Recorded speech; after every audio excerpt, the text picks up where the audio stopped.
ఈ దేశ జనాభా లెక్కలు ప్రతి సంవత్సరానికి ఒకసారి జరుగుతాయి. అది 2001 కావచ్చు, 2011 కావచ్చు, 2021 కావచ్చు. ఇట్లా ప్రతి 10 సంవత్సరాలు 1951 నుంచి మొదలు పెడితే 1951, 61, 71, 81, 91, 2001, 2011, 2021లో జరగాల్సిన జనాభా లెక్కలు కేంద్ర ప్రభుత్వం చేయలేదు. ప్రతి 10 సంవత్సరాలకు ఒకసారి జనాభా లెక్కలు చేస్తారు. ఈ జనాభా లెక్కలలో ఎస్సీ ఎస్టీ జనాభా స్పష్టంగా క్లియర్గా కేటగారికల్గా వాళ్ళని నమోదు చేస్తారు. మిగతా సామాజిక వర్గాల యొక్క జాతుల యొక్క లెక్క చేయరు. అందరిని కలిపి ఒకే దగ్గర నమోదు చేస్తారు. దాంతో ఎవరికి వాళ్ళు మేము ఇంతున్నాము అంతున్నామని మనమేదో లెక్కలు వేసుకొని మనం కూడికలు మనం తీసివేతలతో మనం ఎవరికి వాళ్ళు మనం ఏదో ఒక లెక్క అనుకుంటున్నాం. దానికి చట్టబద్ధత లేదు. చట్టబద్ధత లేని లెక్కలతోటి మనం రిజర్వేషన్లు పెంచుకోలేము. సుప్రీంకోర్టు అదే చెప్తుంది. మీరు ఒకవేళ రిజర్వేషన్లను 50% పరిధి దాటి చేయాలనుకున్నప్పుడు మీ దగ్గర ఆ జాతుల యొక్క లెక్క ఉండాలి. ఆ లెక్కకు చట్టబద్ధత ఉండాలి. చట్టబద్ధతతో లెక్క కట్టిన తర్వాత రిజర్వేషన్ల పరిధిని పెంచుకోవడానికి అవకాశం ఉందని చెప్పింది.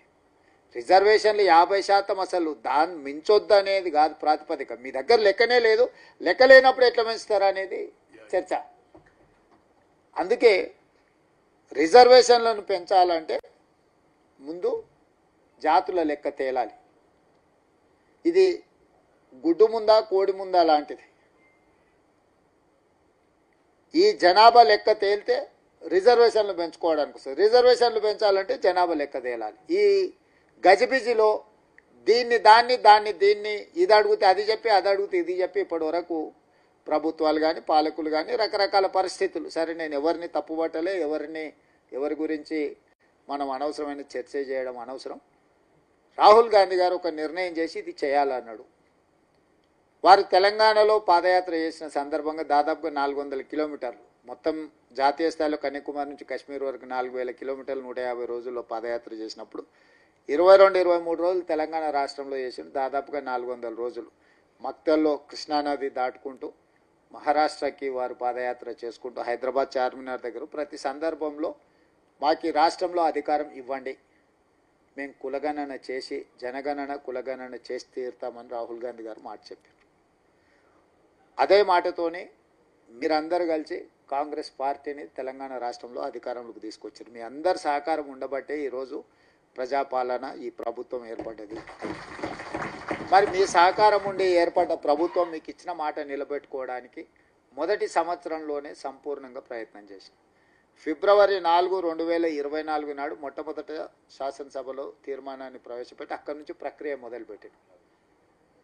ఫిబ్రవరి 4, 2025 నాడు మొత్తం సేకరించేసి సభలో తిరిగి మళ్ళీ మొత్తం లెక్కలతో సహా ఫిబ్రవరి 4, 2025 నాడు ప్రవేశపెట్టడమే కాకుండా ఇది ఒక సోషల్ జస్టిస్ డేగా మనము ప్రభుత్వం అధికారికంగా ఒక నిర్ణయం తీసుకున్నది. ఎందుకంటే ఎన్నో దశాబ్దాల నుంచి వాయిదా పడుతూ వస్తున్న మీరు ఆందోళన చెందుతున్న అంశానికి ఫిబ్రవరి 4 అనేది ఒక ప్రత్యేకమైన సందర్భం. ఇది ఎప్పటికీ మనం గుర్తుపెట్టుకోవాల్సిన సందర్భం అని చెప్పి రాష్ట్ర ప్రభుత్వం అధికారికంగా ఫిబ్రవరి 4న ఒక సోషల్ జస్టిస్ డే కింద రాష్ట్ర ప్రభుత్వం ప్రకటించింది. దీనికి సంబంధించి ప్రక్రియలు చాలామందికి చాలా అనుమానాలు ఉండొచ్చు. దానికి మీ అనుభవాలు మీ అనుభవాలను నేను తప్పు పట్టడం లేదు. ఈ కులగణనకు సంబంధించి క్యాబినెట్ సబ్ కమిటీ వేస్తే రేవంత్ రెడ్డి ఉత్తమ్ కుమార్ రెడ్డి గారిని చైర్మన్గా పెట్టిండు. అందులో పొన్నం మా సభ్యులను సభ్యులుగానే పెట్టిండ్రు. ఇది ఏ విధంగా మాకు న్యాయం జరుగుతుందని ఒకరికి అనుమానం. ఉత్తమ్ కుమార్ రెడ్డి గారు సుదీర్ఘంగా పిసిసి అధ్యక్షుడిగా పనిచేసి కాంగ్రెస్ పార్టీ ఐడియాలజీని రాహుల్ గాంధీ సంపూర్ణ చేసుకునే సీనియర్ క్యాబినెట్ కలీగ్ మినిస్టర్. అందరితోని సత్సంబంధాలు ఉన్నాయి. అధికారులను కూడా కూర్చోబెట్టి పని చేయించగలిగిన నైపుణ్యం ఉంది. ఇప్పుడు మనం ఎవరినైనా చైర్మన్ చేసి వాళ్ళకి సీరియస్గా ఈ ఆఫీసర్స్ చిరంజీవి గారికి తెలుసు, వాళ్ళు ఎట్లా కావాలంటే అట్లా లాను బెండ్ చేయగలరు, లాను బ్రేక్ కూడా చేయగలరు. కాకపోతే వాళ్ళు బెండ్ చేస్తురా బ్రేక్ చేస్తురా అని తెలుసుకోగలిగిన వాళ్ళు పైన ఉంటే దాన్ని కొంచెం ఒక లైన్లో నడపడానికి అవకాశం ఉంటుంది. అందుకే ఇందులో ఉత్తమ్ కుమార్ రెడ్డి గారిని చైర్మన్గా పెట్టి అన్న ఇది నా అభిప్రాయం కాదు, ఇది రాహుల్ గాంధీ గారి అభిప్రాయం. సుదీర్ఘకాలం పిసిసి అధ్యక్షుడిగా పనిచేసిన మీరు కానీ నేను కానీ ఈరోజు ముఖ్యమంత్రిగా పనిచేస్తున్న నేను కానీ రాహుల్ గాంధీ గారి యొక్క ఆలోచనను నిర్ణయాన్ని ముందుకు తీసుకెళ్లాల్సిన అవసరం ఉంది. మీరు కూర్చొని దీన్ని పక్కడ్బందీగా చేయండి అని చెప్పి మేము కొన్ని చర్యలు చేపట్టినాం. ఆ తర్వాత ఆర్ కృష్ణయ్య గారు ఇతర మిత్రులు కోర్టులో కేసేసి దీనికి ఒక డెడికేటెడ్ కమిషన్ వేయించాలని కొంతమంది బలైన వర్గాలకు సంబంధించిన వాళ్ళు వచ్చారు. వెంబడే మా అధికారులు మా ముఖ్యమైన వాళ్ళు వచ్చారు.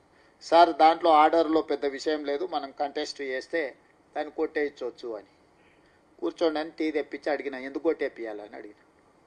అంటే మనం ఏదైనా ఈ బీసీలో లెక్కలు వేసే దాంట్లో మనకి ఏమైనా ఆలోచన పరంగా చెయ్యొద్దు, చేసినట్టు నటించాలని ఏమన్నా ఉన్నదా అని అడిగిన అధికారులు. అంటే అది మీకే తెలవాలి కదా సార్ అన్నారు. మరి నాకు తెలిసినప్పుడు నేను నిర్ణయం చేస్తా, మీరు కొట్టేపిచ్చే దాని గురించి ఎందుకు ఆలోచన చేస్తున్నారు? మనం ఈ లెక్క పక్కాగా తేల్చాలనుకున్నప్పుడు ఒకవేళ కోర్టు ఆదేశాలు ఇచ్చి డెడికేటెడ్ కమిషన్ ఏమన్నారు, ఎస్ ఆ డెడికేటెడ్ కమిషన్ వేసి దానికి ఒక సీనియర్ ఐఏఎస్ ఆఫీసర్ అది బీసీల నుంచే వేయండి అని వెంకటేశ్వరరావు గారు వాళ్ళ ఫాదర్ కంట్రిబ్యూషన్ మీకు అందరికీ తెలుసు. సో పక్కగా పనిచేసే ఒక అతన్ని, ఒక ఐఏఎస్ అధికారిని డెడికేటెడ్ బీసీ కమిషన్ చైర్మన్గా, వన్ మ్యాన్ కమిషన్గా, ఎందుకంటే చాలామంది నేస్తే గందరగోళం అవుతుందని చెప్పి వేసి ఆయనకు టైం ఫ్రేమ్ ఇచ్చినాం. ఉత్తమ్ కుమార్ రెడ్డి గారిని మంత్రివర్గ ఉపసంఘాన్ని వేసినా ఒక టైం ఫ్రేమ్ ఇచ్చిన, ఇన్ని రోజుల్లో ఖచ్చితంగా తేల్చాల్సిందే. కమిషన్లు ఏవేసినా నెలలు, సంవత్సరాలు, దశాబ్దాలు నడుస్తూనే ఉంటాయి, రిపోర్ట్లు మాత్రం రావు. చాలామంది కమిషన్ వేసిందంటే అది కాలగర్భంలో కలిసిపోతుందని ఒక అభిప్రాయం. నేను స్పష్టంగా మంత్రివర్గ ఉపసంఘాన్ని వేసేటప్పుడు టైం ఫ్రేమ్ పెట్టిన, కమిషన్ చైర్మన్ అపాయింట్ చేసినప్పుడు టైం ఫ్రేమ్ పెట్టినావు. విత్ ఇన్ ద టైం ఫ్రేమ్లో 24/7 పనిచేయాలి. మీకు అన్ని వ్యవస్థల్ని అన్ని రకాలుగా అన్ని జిల్లా కలెక్టర్లకు సమాచారం ఇచ్చినాం. మీరు స్టేక్ హోల్డర్స్ సమావేశాలు పెట్టుర్రి, జిల్లాలలో సమావేశాలు పెట్టుర్రి, ఎవరెవరు వస్తారో కలవండి, సెక్రటేరియట్లో మీరు కలవండి, చీఫ్ సెక్రటరీ గారికి, అధికారులకు, అందరికీ, మంత్రులకు అందరికీ ఆదేశాలు ఇచ్చి కంటిన్యూస్గా మానిటరింగ్ చేసుకుంటూ వచ్చినాం. దాన్ని శాశ్వతంగా ఒక లాజికల్ కంక్లూజన్కు తీసుకెళ్ళాలి. అన్ని లెక్కలేసి అది మా దగ్గర దాచిపెట్టుకున్నా, లేకపోతే అన్ని లెక్కలేసి సమగ్ర కుటుంబ సర్వేలాగా ఒక వ్యక్తి, ఒక కుటుంబం, ఒక రాజకీయ పార్టీ ఒక సీక్రెట్ డాక్యుమెంట్ కింద కాన్స్టిట్యున్సీలో గౌడ్లు ఎంతమంది ఉన్నారు, యాదవులు ఎంతమంది ఉన్నారు, లేకపోతే ముదిరాజులు ఎంతమంది ఉన్నారు లెక్క చూసుకొని రాజకీయ ప్రయోజనం పొందేసి దాన్ని దాచిపెట్టుకొని మళ్ళీ లాకర్లో పెట్టుకునే విధానం వద్దు. దీనికి ప్రాపర్గా లాజికల్గా దీనికి ఒక చట్టబద్ధత కల్పించాలని ఆలోచన చేసి మొదటి రౌండ్ చేసిన తర్వాత మళ్ళా కొంతమంది చేసుకున్నారు, చేసుకోలేరు. మాకు పారదర్శకత ఉన్నప్పుడు మళ్ళీ చేసుకుంటాం అంటే మనకు వద్దనేది ఏమున్నది. అందుకే రెండో విడత కూడా మళ్ళీ 15 రోజులు సమయం ఇచ్చిన. ఎవరైనా గతంలో చేసుకోని వాళ్ళు ఎవరైనా ఉంటే, దుర్బుద్ధి ఉండి చేసుకోని వాళ్ళు కొంతమంది ఉన్నారు, తెలియక చేసుకోని వాళ్ళు కొంతమంది ఉన్నారు, తెలిసిన సమయం దొరక్కపోవడం వల్ల, వివిధ కారణాల చేత అందుబాటులో లేకపోవడం వల్ల ఇంకొంతమంది. దాన్ని ఇంకా పారదర్శకంగా టోల్ ఫ్రీ నెంబర్ ఇచ్చాం, మీరు జస్ట్ ఫోన్ చేస్తే మేము అధికారులను పంపిస్తామని. ఆ తర్వాత గవర్నమెంట్ ఆఫీసులలో కౌంటర్లు పెట్టినాం. చదువుకున్న వాళ్ళు ఆన్లైన్లో కూడా మీరు ఎన్రోల్ చేసుకోవచ్చు, మీరు ఏడికి వెళ్ళాల్సిన పని లేదు. మీ ఆఫీస్లో ఉండే మీ కంప్యూటర్ నుంచే మీ డీటెయిల్స్ అప్లోడ్ చేయండి, మీ అన్ని వివరాలను కూడా సేకరిస్తాం. ఎందుకు అనంటే దీన్ని ఒక ట్రాన్స్పరెంట్ పక్కా డాక్యుమెంట్ చేయాలనేది ప్రభుత్వం యొక్క ఉద్దేశం. రేపు పొద్దుగాల ఏ స్క్రూటినీ వచ్చినా, ఏ పరీక్షకైనా మనం చేసే పాలసీ డాక్యుమెంట్ నిలబడాలనేది నా ఉద్దేశం. యాక్యురేట్గా ఉండాలి అనేది చూడండి. సెల్ఫ్ డిక్లేర్డ్ డాక్యుమెంట్ అది. ప్రభుత్వం వచ్చి ఏదో మేము కూర్చొని రాసుకపోయింది కాదు, మొత్తం డీటెయిల్స్ అన్ని మీతో రాసుకొని మీకు చదివి వినిపించి మీ సంతకం తీసుకొని ఆ పక్కన ఏ ఎన్యూమరేటర్ చేసిండో ఆ ఎన్యూమరేటర్ సంతకం తీసుకొని ఆ ఎన్యూమరేటర్ పక్కన సూపర్వైజర్ సంతకం కూడా, మొత్తం గవర్నమెంట్ ఎంప్లాయీస్ని, టీచర్స్ని, దాదాపుగా 40-50 వేల మంది టీచర్లను, జనరల్గా ఇట్లాంటి వాటికి టీచర్లను వాడొద్దని సుప్రీంకోర్టు డైరెక్షన్ ఉంది. సుప్రీంకోర్టు డైరెక్షన్ ఉంటే కూడా ఉప ముఖ్యమంత్రి బట్టి విక్రమార్క గారికి చెప్పి సంఘాలన్నిటిని పిలిపించు, హాఫ్ డే స్కూళ్ళు చేయి, హాఫ్ డే స్కూల్ చెప్తారు, మిగతా హాఫ్ డే వీళ్ళు పోతారని 50 రోజులు పక్కాగా పెట్టి 150 కుటుంబాలను ఒక బ్లాక్గా విడగొట్టిన. ఈ 150 కుటుంబాలనే ఒక ఎన్యూమరేటర్, రోజుకి 8 నుంచి 10 కుటుంబాలే.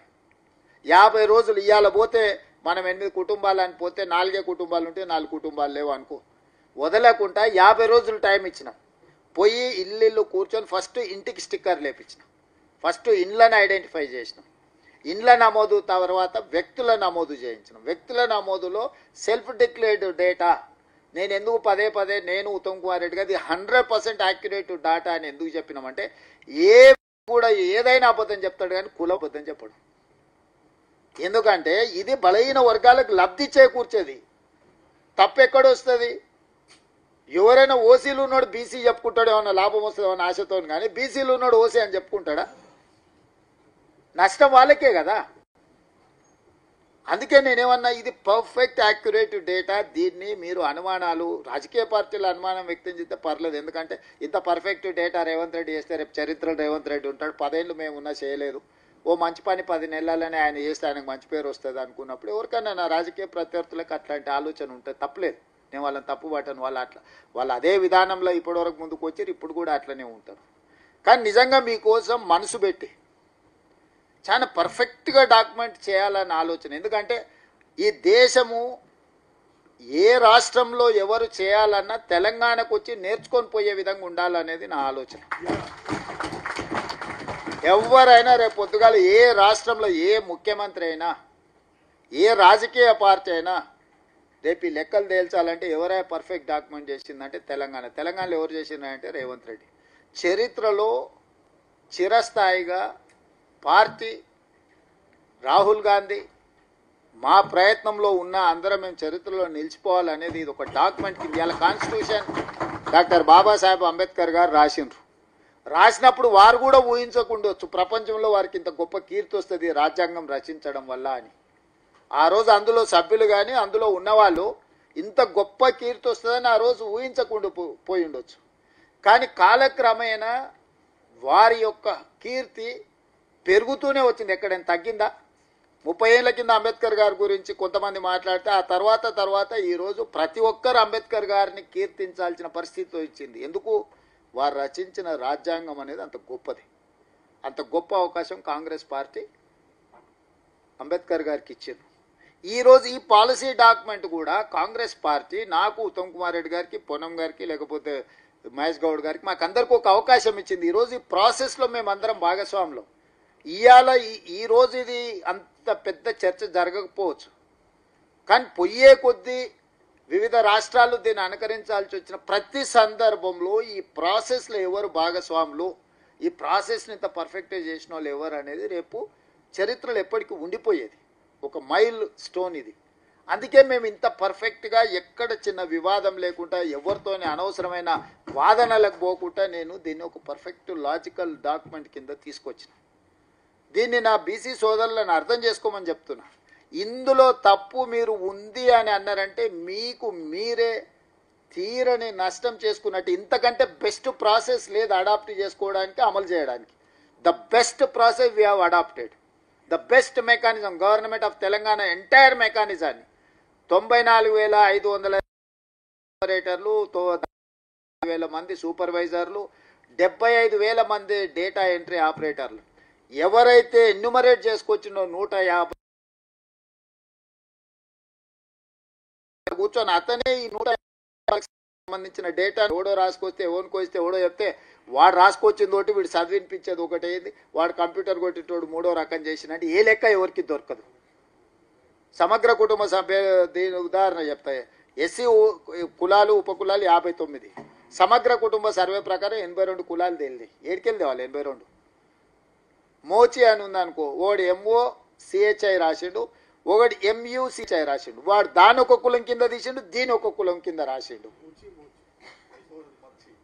సో అంటే ఉదాహరణ చెప్తా. ఇట్లా దీన్ని అందుకే 0 నుంచి 100% వరకు నేను స్వయంగా పర్యవేక్షించుకుంటూ మంత్రివర్గ సహచరులు అందరినీ సమన్వయం చేసుకుంటూ అధికారులను చీఫ్ సెక్రటరీ నుంచి ఎన్యూమరేట్ వరకు అందరినీ ప్రాసెస్లో భాగస్వాములు చేసి ఈరోజు ఒక లాజికల్ చేసి డాక్యుమెంట్ చేసి ఏదో ఊరికే పెట్టకుండా చట్టం చేసినాం, బిల్లు చేసినాం. ఈరోజు బిల్లులో కూడా నిన్న 2 రకాలుగా బిల్లు పెట్టినాం. మొత్తం అంశాలు 3, బిల్లులు 2. బిల్లులేమో విద్యా ఉద్యోగాల కోసం ఒక రకమైన రిజర్వేషన్, రాజకీయాలకి ఇంకొక రకమైన రిజర్వేషన్. ఈ 2 బిల్లులు కలిపి ఒక దగ్గర పెడితే ఏది స్టక్ డౌన్ అయినా ఇంకో దానికి నష్టం వస్తుంది. చేయకూడదు అనుకుంటే చిక్కుముళ్ళు ఎట్లా వేయాలనో తెలుసు. చేయాలనుకుంటే చాలా ఆలోచన చేయాలి. అందుకే విద్యా ఉద్యోగాల బిల్లును సపరేట్గా పెట్టిన, రాజకీయపరమైన రిజర్వేషన్లు సపరేట్ పెట్టిన. కులగణన 2021లో చేయాల్సిన కులగణను చేయకపోవడం వల్ల 26లో మొదలు ఏదైతే 25లో మొదలుపెట్టి ఇప్పుడు ఏదైతే ప్రాసెస్ మొదలు పెడుతారో జనగణనలో కులగణన చేర్చాలనే తీర్మానాన్ని సపరేట్గా పెట్టిన. మిత్రులారా, దీంట్లో చాలా సూక్ష్మం ఉంది. 3 అంశాలు ఉన్నాయి. విషయం ఒక్కటే బలైన వర్గాలు, కానీ అంశాలు 3 ఉన్నాయి. ఒకటి, ఎడ్యుకేషన్ అండ్ ఎంప్లాయ్మెంట్లో 42% reservation. Already you have reservation 29%. We wanted to increase 42%. Local బాడీస్లో మీకు రిజర్వేషన్ కొంత ఉంది, దాన్ని we wanted to increase up to 42%. ఈ రెండు ఉన్నదాన్ని పెంచుకోవడానికి ఉపయోగించుకుంటున్నది. జనగణనలో కులగణన స్వతంత్రం వచ్చినప్పటి నుండి మొదటిసారి జనగణనలో కులగణనను చేరిస్తే ప్రతి 10 సంవత్సరాలకు మీ లెక్క ఆటోమేటిక్గా తేలిపోతుంది. ఓసారి 4 నమోదు చేయించకపోతే మళ్ళీసారి నమోదు చేయించుకుంటారు. ఇవాళ నేను ఒక లెక్క తేల్చిన, రేపు 26లో జనగణనలో కులగణన చేర్చి మోడీ గారు దేశం మొత్తం లెక్క తేల్చారంటే పక్కా మీ లెక్క తేలుతుంది. ఒకవేళ ఇవాళ శ్రీనివాసో లేకపోతే ఇంకోరో ఊర్లో లేరు నమోదు చేయించుకోలే, రేపు జనగణనలో శ్రీనివాస్ నమోదు చేయించుకుంటే ఆటోమేటిక్గా దాని నెంబర్ పెరుగుద్ది. నేను మొదటిసారి పబ్లిష్ చేసినప్పుడు 56.33 ఉండే, నేను సెకండ్ టైం మళ్ళీ నమోదు చేయించినాక 56.36 అయింది. 3.3% ఈరోజు ఇంక్రీజ్ అయింది నేను మొదటిసారి రెండోసారి చేసినప్పటికీ. ఎందుకంటే చేసుకోని వాళ్ళు ఎప్పుడైతే ఈ లూప్లోకి వచ్చారో ఆటోమేటిక్గా పర్సెంట్ ఇంక్రీజ్ అయింది. సో చెయ్యకుంటే ఎవరైనా బయట ఉంటే వాళ్ళ లెక్క నేను చెప్పలేను. నేను ఇప్పుడు కూడా మీకు చెప్తున్నా, నా దగ్గరికి ఎవరైతే సెల్ఫ్ డిక్లేర్ డేటా ఉందో నేను దీన్నే పర్సెంటేజ్ కింద విడగొట్టి చెప్పగలను. నేను రానోళ్ళను లేనోళ్ళను ఊహించి ఇందులో లెక్క రాయలేను. ఆ లెక్క రాస్తే కోర్టులో 5 నిమిషాలలో ప్రూవ్ చేస్తాడు ఎవడని. అసలు ఇందులో నమోదు చేయించుకున్న వాళ్ళ లెక్క కట్టి తప్పుడు లెక్కలు కట్టింది రాష్ట్ర ప్రభుత్వం. అంటే మూలాలకే మోసం వస్తుంది, మొదటికే మోసం వస్తుంది. అది మీకు ఏ రకంగా ఉపయోగపడదు. మీకు సంతోషాన్ని ఇవ్వచ్చు, ఎవరినన్నా దూషించినా, ఎవరైనా మీ లెక్క ఎక్కువ ఉందని చెప్పినా. 56.36% బీసీ రిజర్వేషన్లు బీసీ జనాభా ఉందని లెక్క మొదటిసారి తేలింది. 56.36% అని నేను తేల్చిన లెక్క. మండల్ కమిషన్ కూడా 52% అని చెప్పింది. 52% బీసీలు ఉన్నారు, 27% రిజర్వేషన్లు ఇవ్వండి. మండల్ కమిషన్ ఇచ్చిన అఫీషియల్ డాక్యుమెంట్. చిరంజీవి గారు ఐఏఎస్ ఆఫీసర్ కదా, ask him to go through that report. Mandal commission has given only 52% for BCs population. I have given 56.36, 17.45 SCs కి ఇచ్చిన, 10.08 STs కి ఇచ్చిన, 15.29% సంథింగ్ అప్పర్ కాస్ట్లకు వచ్చిన. ఇప్పుడు డేటా మొత్తం పర్ఫెక్ట్ చేసినాము. దాచిపెట్టి మూసిపెట్టి చేయాల్సిన అవసరమే లేదు. వాయిదాలే వేయదలుచుకుంటే మీ లెక్కనే తేల్చదలుచుకుంటే 10 ఏళ్ళు కూడా ఈ చిక్కుముడి తెలియనన్ని చిక్కుముళ్ళు వేయవచ్చు. అంత తెలివితేటలు ఉన్న వాళ్ళు మన చుట్టూ ఉన్నారు కదా. 10 నెలల్లోనే మీ లెక్క ఎందుకు తేల్చి టేబుల్ చేసినా, ఎందుకు local body election post phone చేసినా, ఎందుకు రీసెంట్ నోటిఫికేషన్స్ అన్ని పోస్ట్ పోన్ చేసినా, మనం పోయినవి ఇచ్చినవి ఇచ్చి ఇది తేల్చి కొత్త నోటిఫికేషన్లు ఇద్దాం, దీని ప్రకారం అమలు చేద్దామని. ఇందులో మా వేస్టెడ్ ఇంట్రెస్ట్ ఏముంది? నాకు ఉత్తమ్ కుమార్ రెడ్డి గారికి ఏం వేస్టెడ్ ఇంట్రెస్ట్ ఉంది? మాకు వేరే ఏం ఉద్దేశాలు ఆపాదించకండి. నేను మిత్రులందరూ కూడా చెప్పేది, మీకు ఏం కావాలనో కొట్లాడండి, మీరు అడగండి, మీరు లాజికల్గా ఏం కావాలో చెప్పండి ప్రభుత్వంతో. నీ ప్రభుత్వం ఓపెన్ మైండ్తో ఉంది. మీ అందరు మేము కలుస్తూనే ఉన్నాం కదా, మిమ్మల్ని కలవకుంటే ఎప్పుడన్నా ఉన్నామా? మేమన్నా లోపలగా ఎక్కడో ఒక దగ్గర చుట్టూతా నిర్మించుకునేమన్నా ఉన్నామా? హనుమంతరావు గారు చెప్తే ఎంబడే ప్రగతి భవన్ తీసి జ్యోతిరావు పూలే భవన్గా మార్చలేదా? దాని చుట్టూతోనే ఇనుప కంచెలు పలగొట్టలేదా? దాంట్లోనే కదా మీ సమావేశం పెట్టించింది. మీ అందరిని పిలిపించి అందరిని మాట్లాడించి వారానికి 2 రోజులు ఇది కూడా పెట్టి పాలన ప్రజలు వచ్చి విజ్ఞప్తులు ఇచ్చుకోండి అని. అది జ్యోతిరావు పూలే పేరు హనుమంతరావు గారు చెప్పంగానే ఎంబడే పెట్టలేదా? ప్రజలకి ఉన్న సిస్టమ్ని కంప్లీట్గా ప్రజలకు అందుబాటులో తీసుకొస్తూనే ఉన్నాం కదా. పొన్నాళ్ళ లక్ష్మే, బొత్స సత్యనారాయణ, వి హనుమంతరావు గారు, కేశవరావు గారు, డి శ్రీనివాస్ గారు,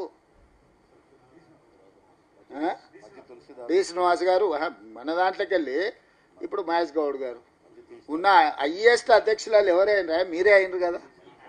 ఎవరైనా చూడు, మీరు కాంగ్రెస్ ఒక 30 ఏళ్ళు 35 ఏళ్ళు పీసీసీ అధ్యక్షులు ఎవరెవరు అయినరో లిస్టు తీసుకోరు. మల్లికార్జున్ గారు, గౌడ్ తెలుసు మా ఎంపీ. సో ఎవరైనా కాంగ్రెస్ పార్టీ అధ్యక్షులు ఉమ్మడి రాష్ట్రాన్ని కానీ తెలంగాణ రాష్ట్రం కాగానే పొన్నాల లక్ష్మయ్య గారినే కదా వేసింది. అంతకంటే ముందు కూడా అప్పుడు అంటే హిస్టారికల్గా కూడా Congress party associated with OBCs, ఇది హిస్టారికల్గా ఒక కనెక్షన్ ఉంది. ఈ నేళ్ళు ఈ రాష్ట్రాన్ని దేశాన్ని కాంగ్రెస్ పార్టీ అధికారంలో ఉందంటే ఈ సెక్షన్స్ సపోర్ట్ చేయకుండా అధికారంలో ఎవరు కొనసాగరు. ఇవాళ కూడా కాంగ్రెస్ పార్టీ ఆలోచన ఈ వర్గాలకు న్యాయం చేయాలన్నదే. ఏమీ లేనప్పుడు రిజర్వేషన్లు ఇవ్వాలన్నారు. రిజర్వేషన్లు ఇచ్చినప్పుడు 26% వచ్చింది, 26% 29 అయింది, 29 42 అయింది, 42 రేపు 56 కావచ్చు. మీరు ఈ పరిణామ క్రమంలో వచ్చేది తీసుకొని కావాల్సింది అడగాలి. కానీ మీరు ఏదో అడగాలని వచ్చేది కూడా తీసుకోకపోతే ఎవరు నష్టపోతారా? ఊర్లలో మోటు సామెత ఉంది, చెరువు మీద అలిగితే ఏమవుతుంది? ఎవరికి నష్టము? నన్ను తిడితే ఏమొస్తుంది చెప్పు? నేనేదో ప్రయత్నం చేస్తున్నా, అందరిని కూడగట్టుకొని తీసుకొస్తున్నా. వద్దనేటోడు వచ్చి చూసినావా నువ్వు ఇంత అయితే తిట్లు తినోగా సరిపోయిందని తిక్క కుదిరిందని వచ్చి అంటూరు. నేను మీ విజ్ఞప్తి ఒక్కటే, మీరు ఎవరికి వ్యతిరేకం కాదు, ఎవరికి వ్యతిరేకం మాట్లాడకండి. ఎవరినో అనుమానించో ఎవరినో అవమానిస్తే మీకు వచ్చే లాభం లేదు. మీ హక్కు, మీ హక్కు అది, మీ లెజిటిమేట్ రైట్ మీరు అడగండి, మీరు తీసుకోండి. కొద్దిగా ఎట్లొస్తే అట్లా తీసుకొని మిగతాది అడుగుండ్రి. నేను అడగొద్దు అంటలేను, కొట్లాడొద్దు అంటలేను. దీని ఒక ప్రాసెస్లో, ఎందుకంటే మనం ఒక ఏమంటారు వెల్ ఎడ్యుకేటెడ్ సొసైటీలో మనం ఉన్నాం, ఆటవిక రాజ్యంలో లేవు. మనం ఏది పడితే అది మాట్లాడడం, దీని మొత్తాన్ని అనుమానించి ఈ మొత్తం ప్రాసెస్నే తప్పు పడితే, మొత్తం ప్రాసెస్ తప్పు పడితే గుడుసుని ఇంతకు మించిన ప్రాసెస్ నాకు తెలియదు. ఇక ఈ ప్రభుత్వానికే తెలియదు. ఈ ప్రభుత్వం చేసిన ప్రాసెస్ మొత్తం మీరు తప్పు పట్టిరు అనుకో, మళ్ళా మొదటికి వస్తుంది. మళ్ళా మొదటికి వచ్చి ప్రక్రియ మొదలు పెట్టాలనుకోరు. దీని మీద ఇంకా బెటర్గా ఎట్లా చేసుకోవాలి? ఇప్పుడు రాజ్యాంగం, డాక్టర్ బాబాసాహెబ్ అంబేద్కర్ గారు మనకు ఒక రాజ్యాంగాన్ని ఇచ్చిండ్రు. పోయే కొద్ది పరిణామ క్రమంలో మనం సవరించుకోవాలనుకున్నప్పుడు సవరించుకున్నాం. 100 పైగా సార్లు రాజ్యాంగాన్ని సవరించుకున్నాం. ఎందుకు? మనకి ఎట్లా పరిపాలన సౌలభ్యం కావాలనో దాన్ని సవరించుకుంటూ, దాని స్ఫూర్తిని పోనీయకుండా దాన్ని సవరించుకుంటూ ముందుకెళ్ళాం. ఇవాళ కూడా ఈరోజు ఈ కులగణన అనేది ఇదే బైబిల్, ఇదే ఖురాన్, ఇదే భగవద్గీత. దీంట్లో అమెండ్మెంట్స్ చేసుకోండి. రేపు పొద్దుగాల మీకు ఇంకా 56 కాదు, మీకు అనుమానం వచ్చి మళ్ళీసారి లెక్క పెట్టుకోరు. 58 అయితే 58 అని పబ్లిష్ చేసుకోండి. ఈరోజు నేను లెక్కేసి 56.36% అని లెక్క చేసి ఒక డాక్యుమెంట్ తయారు చేసిన. దీనిపైన మీరు ఏం కావాలనో మళ్ళీ దాన్ని నెక్స్ట్ లెవెల్కి మాడిఫికేషన్ తెచ్చుకోండి. మీరు అందరు ఎడ్యుకేటెడ్, చాలామంది చదువుకున్న పిల్లలు ఉన్నారు, జర్నలిస్టులు ఉన్నారు, బలైన వర్గాల నుంచి వచ్చిన వాళ్ళు, ఆఫీసర్లు ఉన్నారు, అందరు ఉన్నారు. నేను చెప్తున్న దాంట్లో లాజిక్ ఉందా లేదా మీరు ఆలోచన చేయండి. ఈరోజు ఏమీ లేని కాడ నుంచి మీ లెక్క తేల్చి 56.36% అని లెక్క తేల్చి ఇచ్చిన. దీంట్లో ఇంకో 2% పెరిగేది ఉంటే రేపు 2026లో జనగణనలో కులగణన చేరిస్తే ఆటోమేటిక్గా లెక్క తేలితే పెరిగినట్టుగా గెజెట్ పబ్లిష్ అవుతుంది కదా. 75 ఏళ్ళు 100 ఏళ్ళ నుంచి నిరీక్షిస్తూనే ఉండరు కదా. ఇప్పుడు అట్లీస్ట్ మనకు ఒక బేస్ దొరికింది. ఈ బేస్ నుంచి మీరు నిర్మించుకోండి. ఇప్పుడు నేను పునాదులు వేసిన, ఒక స్లాబ్ వేసిన, ఈ ఇంట్లో ఉన్నాను. దీన్ని 7 అంతస్తులు కట్టే వరకు నేను ఇంట్లోకి రానంటే 7 అంతస్తులు కట్టే లోపల ఈ కట్టింది శిథిలాలలోకి వెళ్ళిపోతుంది. ఫస్ట్ ఇంట్లో చేరుండ్రి, ఈ ఇంట్లో ఉండుండ్రి, ఇక్కడ సంసారం చేయండి, ఇక్కడ వంట వండుకొని భోజనం చేయరు, 4 పిలిచి భోజనం పెట్టుర్రి గ్రౌండ్ ఫ్లోర్లో. మళ్ళీ first floor, second floor, third floor కట్టండి. వద్దంటలేం కదా. మీకు పునాదేశి మనకు ఒక నీడ కాంగ్రెస్ పార్టీ ఒక అవకాశం ఇచ్చినట్టు ఫస్ట్ అది ఎంజాయ్ చేయండి, దాన్ని అనుభవించండి, దాన్ని ఆస్వాదించండి, దాని నుంచి వచ్చే ఫ్రూట్స్ తీసుకోండి. చెట్టు కొన్ని కాయలు కాసింది, సరే కొన్ని తెంచుకోండి, మళ్ళీసారి దానికి ఇంత ఎరువు వేయండి, దానికి నీళ్లు పట్టుకోరు, మళ్ళీసారి మంచి పంట పండించుకోరు.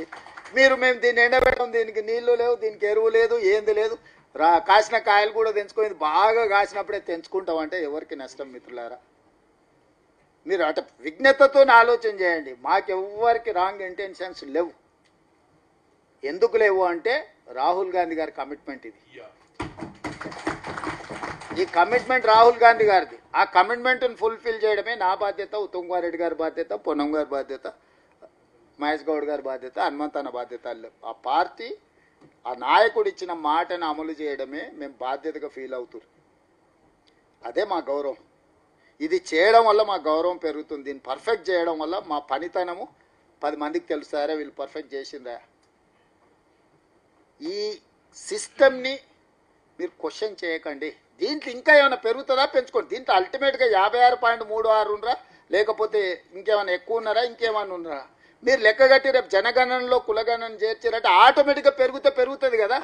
ఆ రోజు పెంచుకోవడం ఈజీ ఉన్నదాన్ని, మీరు ఏమీ లేని దాన్ని ఉంది అనిపించుకోవడం చాలా కష్టం. నువ్వు ఇప్పుడు 10th పాస్ అయినావు అంటే ఇంటర్ ఎట్లా పాస్ కావాలి, అసలు చదివే లేదనంటే నీ 10th ఓడి రాయనిస్తాడు, ఇంటర్ ఓడి రాయనిస్తాడు పరీక్ష. సింపుల్. ఇది ఉంటే దీనిపైన నిర్మించుకోండి. నేను సింపుల్ చెప్తున్నా, మీకు ఒక స్ట్రాంగ్ ఫౌండేషన్ వేసి మీరు 7 అంతస్తుల మేడ నిర్మించుకోవడానికి అవసరమైన ప్రణాళిక రచించి 2 అంతస్తులు కట్టి మీకు ఇచ్చిన మిగతా 5 అంతస్తులు మీరు కట్టుకోండి. మీరు కట్టుకోవడానికి అవసరమైన మొత్తం వ్యవస్థను మేము ఇస్తున్నాము. ఉన్న సిస్టమ్ని మీరు వాడుకోండి. ఈ సిస్టమ్నే వద్దు అని అలిగితే మాత్రం అది మీకు నష్టం జరుగుద్ది. ప్లస్ కొంతమందికి రాజకీయంగా కొన్ని ఆలోచనలు ఉంటాయి, వాళ్ళు ఎదగాలనుకుంటారు, లేకపోతే దీని ముసుగులో ప్రయోజనం పొందాలనుకుంటారు. మీరు వాళ్ళ ట్రాప్లో పడకండి. మీ ట్రాప్ మీరు అది కాదు కదా. ఈ 42% రిజర్వేషన్ వస్తే మీరు అందరూ అవుతారా? రేపు ఎమ్మెల్యేలు ఉమెన్ రిజర్వేషన్ వస్తుంది, అందులో 42% బీసీ రిజర్వేషన్లు పెట్టురని పట్టిరు అనుకో, ఆటోమేటిక్గా మా అక్కలు మా ఆడపిల్లలు అందరూ ఎమ్మెల్యేలు ఎంపీలు అవుతారు కదా. రేపు ఇదే 42% రేపు ఎమ్మెల్యేల రిజర్వేషన్ ఇవ్వమని కొట్లాడిరు అనుకో, ప్రతిసారి ఒక సీటు 2 సీట్లు 42% స్ట్రైట్గా వస్తాయి కదా. ఈరోజు మీ లెక్క తేలితే అది అడగాడు అనుకుంటే, ఈ లెక్క తేలేకపోతే అది అడగనికనే ఉండదు. అది ఎమ్మెల్యేలా, ఎంపీలా, ఉమెనా, ఇంకొకట. ఈరోజు ఎస్సీ ఎస్టీస్కి ఒక కాన్స్టిట్యూషనల్ ప్రొటెక్షన్ ఉంది చట్టసభలలో, ఎడ్యుకేషన్లో. ఈరోజు మీకు చట్టసభలలో లేదు. ఈ నెంబర్ తేలితే మీరు అడగడానికి మీకు ఫండమెంటల్గా ఒక పాలసీ డాక్యుమెంట్ అయితే వస్తుంది కదా శ్రీనివాస్. దీని నుంచి రెఫరెన్స్ తీసుకోండి సురేష్. దీని నుంచి నెక్స్ట్ ఏం కావాలని కొట్లాడుండ్రి. మీరు దీన్ని తప్పు అని అన్న మరుక్షణం మీకు వాదించడానికే బేస్ ఉండదు. బేస్ లేని ఆర్గ్యుమెంట్కి రిజల్ట్ ఉండదు. నేను ఓపెన్గా మాట్లాడుతున్నా మీ అందరితోటి. అనేది మీకోసమే, కమిట్మెంట్ కోసమే సిన్సియర్ ఎఫర్ట్స్ పెట్టి చేసినాము. దీన్ని వాడుకోండి. దీనిపైన పెరిగేది పెరుగుద్ది. 26లో జరగబోయే జనగణనలో కులగణన చేర్చాలని అసెంబ్లీలో తీర్మానం చేసి కేంద్ర ప్రభుత్వానికి పంపించినాము.